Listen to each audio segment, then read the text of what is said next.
India സ്വന്തമായി ബഹിരാകാശ നിലയം സ്ഥാപിക്കാൻ ലക്ഷ്യമിടുന്ന വർഷം 2035.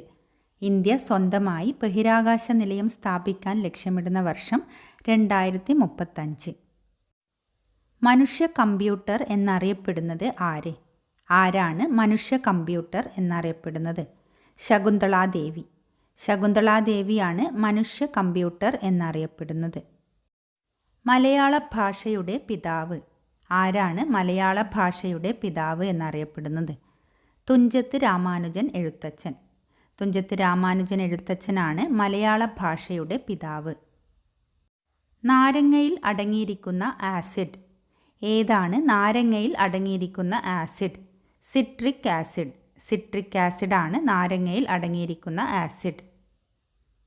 ദൈവത്തിൻ്റെ വികൃതികൾ എന്ന നോവലിൻ്റെ രചയിതാവ് ആര്? ആരാണ് ദൈവത്തിൻ്റെ വികൃതികൾ എന്ന നോവലിൻ്റെ രചയിതാവ്? എം മുകുന്ദൻ. എം മുകുന്ദനാണ് ദൈവത്തിൻ്റെ വികൃതികൾ എന്ന നോവലിൻ്റെ രചയിതാവ്. ചിട്ടി ബാബു ഏത് സംഗീതോപകരണത്തിലാണ് വിദഗ്ധനായിരുന്നത്? ഏത് സംഗീതോപകരണത്തിലാണ് ചിട്ടി ബാബു വിദഗ്ധനായിരുന്നത്? വീണ.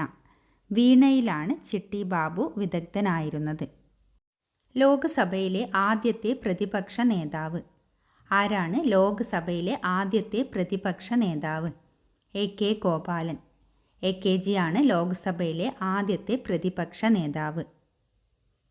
പാലിയം സത്യാഗ്രഹത്തിൻ്റെ ഭാഗമായി നമ്പൂതിരി സ്ത്രീകളുടെ ജാഥ നയിച്ചത് ആര്? ആരാണ് പാലിയം സത്യാഗ്രഹത്തിൻ്റെ ഭാഗമായി നമ്പൂതിരി സ്ത്രീകളുടെ ജാഥ നയിച്ചത്? ആര്യ പള്ളം. ആര്യ പള്ളമാണ് പാലിയം സത്യാഗ്രഹത്തിൻ്റെ ഭാഗമായി നമ്പൂതിരി സ്ത്രീകളുടെ ജാഥ നയിച്ചത്. എ കെ ജി ജനിച്ച വർഷം. ഏതു വർഷമാണ് എ കെ ജി ജനിച്ചത്? 1904 October 1. 1904 October 1 A K G ജനിച്ചത്. കുമാരനാശാൻ ജനിച്ച സ്ഥലം. ഏത് സ്ഥലത്താണ് കുമാരനാശാൻ ജനിച്ചത്? കായിക്കര. കായിക്കര എന്ന സ്ഥലത്താണ് കുമാരനാശാൻ ജനിച്ചത്. തിരുവനന്തപുരം ജില്ലയിലാണ്. കേന്ദ്ര തോട്ടവിള ഗവേഷണ കേന്ദ്രം സ്ഥിതി ചെയ്യുന്ന ജില്ല. ഏതു ജില്ലയിലാണ് കേന്ദ്ര തോട്ടവിള ഗവേഷണ കേന്ദ്രം സ്ഥിതി ചെയ്യുന്നത്? കാസർഗോഡ്. കാസർഗോഡ് ജില്ലയിലാണ് കേന്ദ്ര തോട്ടവിള ഗവേഷണ കേന്ദ്രം സ്ഥിതി ചെയ്യുന്നത്. സ്മൃതിനാശരോഗം എന്നറിയപ്പെടുന്ന രോഗം. ഏത് രോഗമാണ് സ്മൃതിനാശരോഗം എന്നറിയപ്പെടുന്നത്? അൾഷിമേഴ്സ്. അൾഷിമേഴ്സ് ആണ് സ്മൃതിനാശരോഗം എന്നറിയപ്പെടുന്നത്. അടുക്കളയിൽ നിന്നും അരങ്ങത്തേക്ക് ആരുടെ പ്രശസ്തമായ നാടകമാണ്?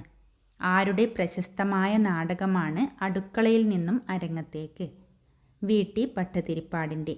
വി ടി ഭട്ടതിരിപ്പാടിൻ്റെ പ്രശസ്തമായ നാടകമാണ് അടുക്കളയിൽ നിന്നും അരങ്ങത്തേക്ക്.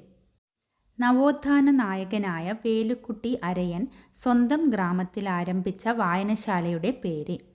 നവോത്ഥാന നായകനായ വേലുക്കുട്ടി അരയൻ സ്വന്തം ഗ്രാമത്തിൽ ആരംഭിച്ച വായനശാലയുടെ പേരെന്താണ്? വിജ്ഞാന സന്തായിനി.